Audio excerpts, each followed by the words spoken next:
दोस्तों, हमारे YouTube channel पर आपका स्वागत है। आज हम बहुत दुख से एक घटना के बारे में चर्चा करने वाले हैं जो हरियाणा के नूह शहर, जिसको पहले मेवात कहा जाता था, उसमें हुई है।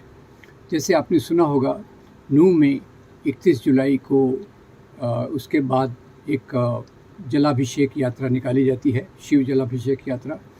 और उसके पहले जो हुआ उसके कारण जो बड़ी हिंसा हुई, इस जलाभिषेक यात्रा को ब्रिजमंडल जलाभिषेक यात्रा कहते हैं।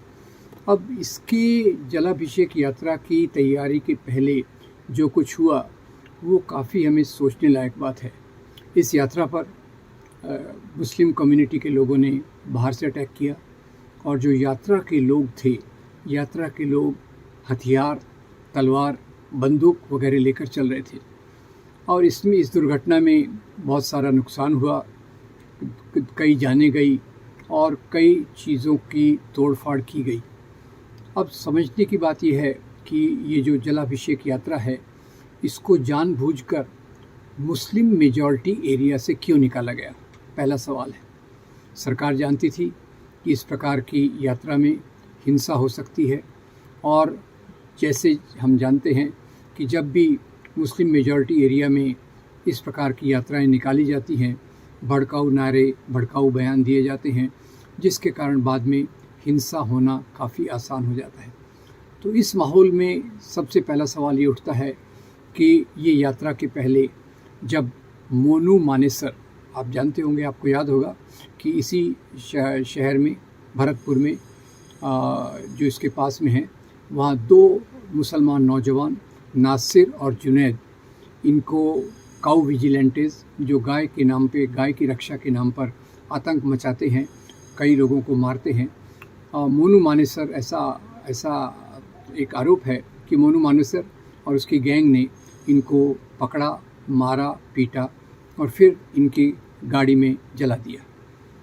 उसके ये करीब 1 महीने की पहले की घटना है, और उसके बाद से मोनू मानेसर ये गायब है, इसको अभी तक पकड़ा नहीं गया।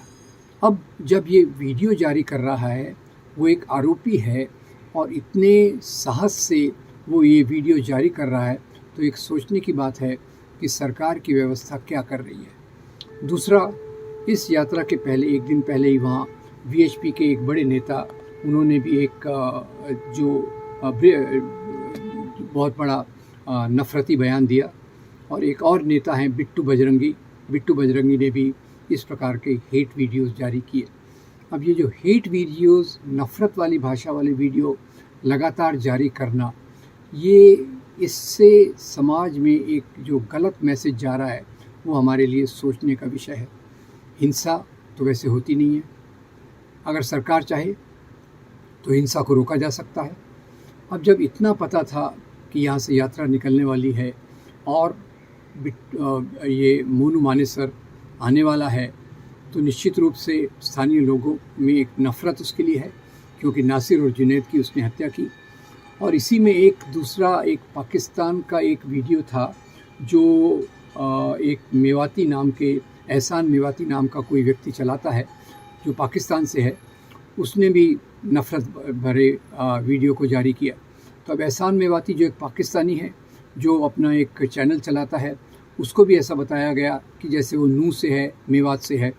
तो इन दोनों कारणों से वहाँ हिंसा का माहौल बहुत बढ़ गया, और इसके चलते सबसे पहला सवाल ये आता है कि इस प्रकार की जो यात्राएं, जहाँ हिंसा की संभावना है, सरकार उस पर रोक क्यों नहीं लगाती? सरकार पूरी रोकथाम से इसको क्यों नहीं होने देती?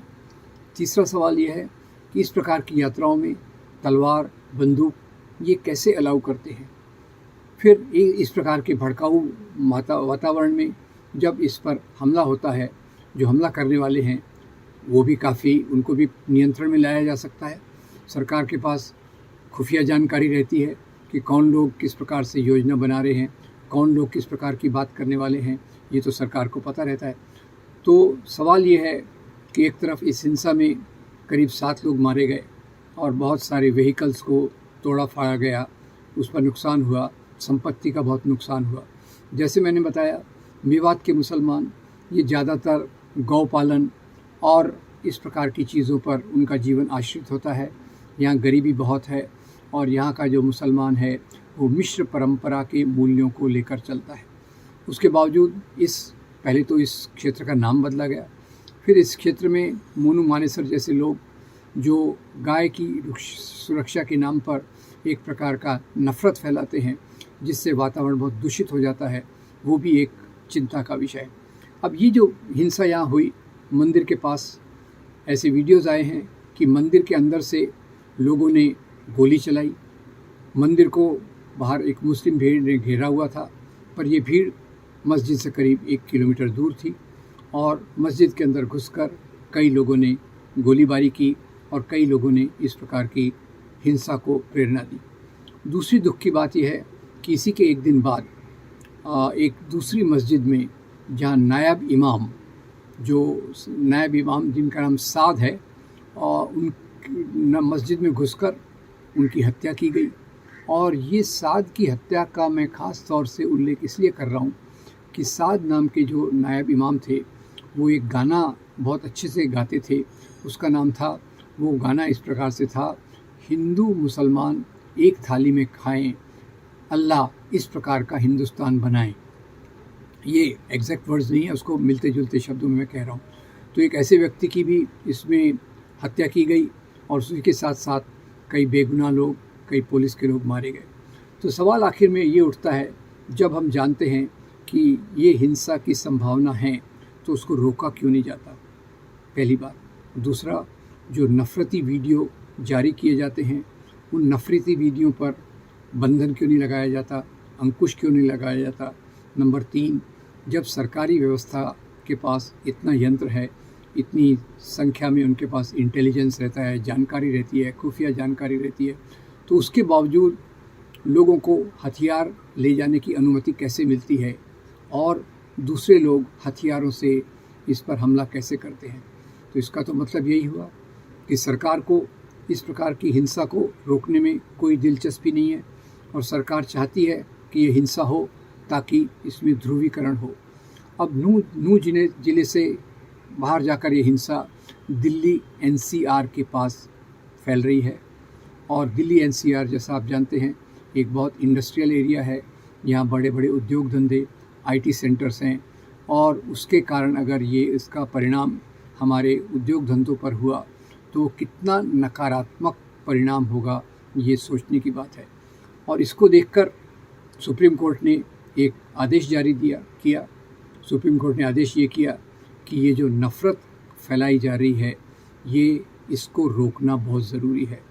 और यहाँ मैं बता दूँ कि अगर नफ़रत ना फैलाई जाए तो हिंसा नहीं करवाई जा सकती, और हिंसा अपने आप भी नहीं होती, हिंसा तो करवाई जाती है। जो तत्वों को आगे वाले चुनाव में फ़ायदा लेना होता है वो नफ़रत की बातों को, नफ़रत के वीडियोस को प्रचारित करते हैं, उस पर नियंत्रण नहीं करते और इसके आधार पे समाज में नफ़रत को फैलने देते हैं। और ये नफ़रत आगे चलकर इस प्रकार की हिंसा में उसकी परिणति होती है। और हिंसा की परिणति के साथ पहली बात तो ये होता है कि ऐसी प्रकार की हिंसा में ज़्यादातर अल्पसंख्यक मारे जाते हैं। दूसरा, इसमें ज़्यादातर गरीब मारे जाते हैं। तीसरा, इसमें ज़्यादातर मारे जाने वाले लोग बेगुनाह होते हैं। तो दोनों प्रकार से जो हिंसा है उसको नियंत्रण में लाना बहुत ज़रूरी है। और ख़ास तौर से जो नफ़रती वीडियो फैलाए जाते हैं जिनके कारण नफ़रत फैलती है, एक दूसरे के प्रति घृणा होती है, वो वीडियोस पे नियंत्रण लाना तो हमारे लिए बहुत ही ज़रूरी है। सरकार अगर चाहे तो ये कर सकती है। हम जानते हैं हरियाणा में भाजपा की सरकार है जिसको कहा जाता है डबल इंजन सरकार, और ये राजनीति ज़्यादातर ध्रुवीकरण के माध्यम से सत्ता में आती है। और उसी का परिणाम हम देख रहे हैं कि पहले तो ये पार्टी दावा करती थी कि जहाँ भी इसकी सत्ता होती है वहाँ हिंसा नहीं होती, पर हम लगातार देख रहे हैं एक तरफ मणिपुर में इसी प्रकार की हिंसा 3 महीने से चल रही है, थम नहीं रही। यहाँ दूसरी तरफ हरियाणा में ये हिंसा हुई और उसने इतना भयंकर रूप लिया, अभी तक नियंत्रण में नहीं आई। इसी चलते चलते एक और बात कर दूं, इसी दौरान जयपुर दिल्ली ट्रेन में एक पुलिस कांस्टेबल ने जो सिक्योरिटी रेलवे सिक्योरिटी गार्ड का सदस्य था, जिनकी जिम्मेदारी होती है कि वो यात्रियों की सुरक्षा करें, उसने अपने सुपीरियर से वो नाराज़ था जिसने उसको छुट्टी नहीं दी थी। तो उसने अपनी गन से पहले सुपीरियर को मारा और फिर 3 मुसलमानों को चुन कर मारा। और इनको मारते समय उसने कहा कि तुमको इस देश में रहना है तो मोदी योगी, योगी मोदी कहना होगा। ज़बान पे मोदी योगी और इधर से नफ़रत और इधर से हिंसा, ये हमारे देश के लिए एक बहुत ख़तरनाक मोड़ दिख रहा है। उम्मीद ऐसी की जाना चाहिए कि नफ़रती बातों को, जैसे सुप्रीम कोर्ट ने आदेश दिया है, नफ़रती बातों को पूरी तौर से नियंत्रण में लाया जाए। दूसरी तरफ से जो नफ़रती बातें करते हैं, अब 2 महीने से करीब मोनू मानेसर घूम रहा है, वो एक आरोपी है, उसको क्यों नहीं पकड़ा गया, ये एक बहुत चिंता का विषय है। पकड़ा जा सकता है। सरकार ऐसे मामलों में अपनी गैर जिम्मेदारी जो दिखाती है, वो उससे हमारे समाज का बहुत नुकसान हो रहा है। तो हम उम्मीद करें कि सरकारें अपना काम मजबूती से करें, सरकारें अपराधियों को सज़ा दें, वो किसी भी धर्म के हों, और सरकारें, ये हमारी पुलिस व्यवस्था और सरकार, जो लोग किसी चीज़ के आरोपी हैं उनको पकड़कर उचित सज़ा दे और आम नागरिकों की सुरक्षा, हमारी संपत्ति की सुरक्षा, हमारे मंदिर और मस्जिद की सुरक्षा सक्रिय रूप से करें।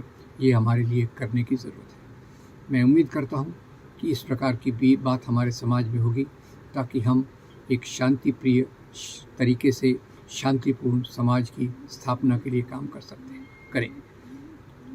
मैं उम्मीद करता हूँ आपको ये वीडियो अच्छा लगा।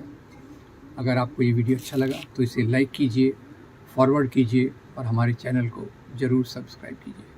आपका बहुत धन्यवाद। Thank you very very much. Thank you very much. दोस्तों, हमारे चैनल के साथ जुड़ने के लिए आपका बहुत बहुत धन्यवाद। आपकी प्रतिक्रिया हमारे लिए बहुत बड़ी प्रेरणा है। सामाजिक मुद्दों को आप तक लाने की हमारी कोशिश हमेशा जारी रहेगी। हमारे चैनल पर थैंक्स बटन और मेंबरशिप भी अब एक्टिव हो गई है, जिसके साथ आप हमारी हेल्प कर सकते हैं।